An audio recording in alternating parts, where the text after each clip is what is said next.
up for Randy Mendez. Make some noise. Hello.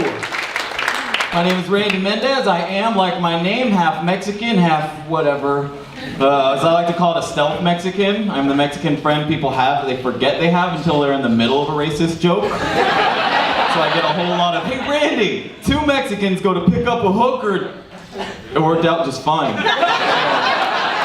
More of a story than a joke. I don't want to call myself a hero, but I did recently stand up for somebody on Facebook. I hope for applause.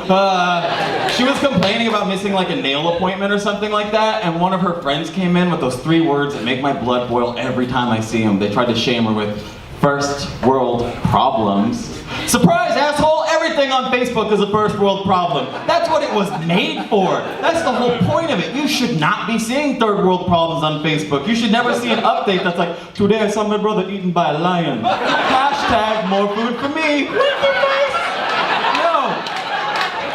Inappropriate.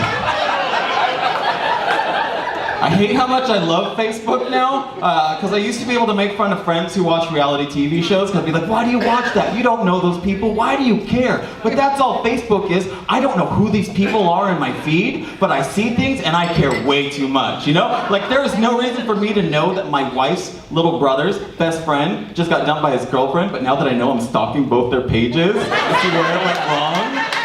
And I'm all sad because, oh, 2 days before the breakup, he wrote, I love you on her. Well, oh, but the day before the breakup, she's going out partying with friends. I bet one of those friends was a boy. Slut! No! That's terrible. I'm in my 30s. They're 19. I have no business there. But that's also what I love about Facebook. It's like time travel. I forgot how stupid 19-year-olds are when they're in love. Just how idiotic. Oh, Amanda broke up with me because I'm too good of a guy for her. That's adorable, you believe her. Think that exists? I love that about you. I love it. And I also envy these kids too, because they think this is as bad as it gets. As far as this kid knows, this is as bad as it gets. This is his worst day ever. It's like, no, you get to my age, you realize the worst thing the woman can say to you is, I'm never leaving, motherfucker! Like, really? No, you'll be with me till the day you die. Now we have a baby, and it's true. That's terrible. It's horrible.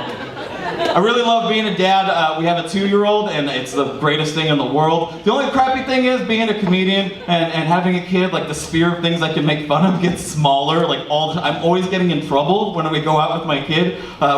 We took our kid to a nutrition class, and people were there with their ugly babies, and we were there with our pretty one. It's true. And one of the ugly ones started crying, and so the mom whips out some milk and gives, feeds the baby, and it shut up. But she didn't realize that when she took the bottle away, she splashed the kid in the face with milk. And I nudged my wife, I was like, hey, check out that baby. And she goes, what? He looks like he's been blowing dudes. And she got mad at me.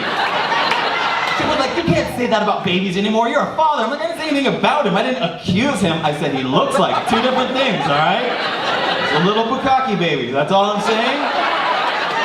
And you are not allowed to get offended at that joke, because that means you know what that word means, alright? But even when I do like a good dad, I still manage to get in trouble. I dote on this kid, I adore everything she does, and that got me in trouble recently. I was home alone and I was counting some money, and my kid gives me this look, this learning look. Like, oh, you want to learn a new word? Okay, this stuff is called money. Can you say the word money? And she goes, money! I'm like, oh my god, that's the most adorable way you can say that word. Oh, I can't wait till my wife gets home and I can show her what I taught the kid. My wife comes home just as I'm changing my baby from her day wear to her PJs, so she's running around the house in her little diaper, and my wife comes in. I was like, oh, hey, you gotta look what I taught the kid. Hey, well, check this out. And I didn't tell my daughter to do this. I go, hey, what is this? And she goes, oh, money, money, money. No, that was not the intended lesson. Shit. Damn. Unsurprisingly, my mother recently told me that I have no morals. That's not related.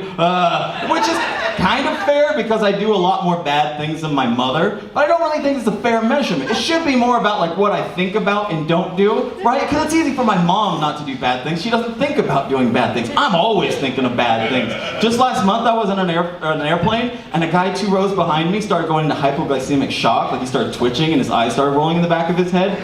My first thought immediately was, I should start doing what he's doing so everyone thinks a disease is spreading throughout the plane, but I didn't do it because I have morals.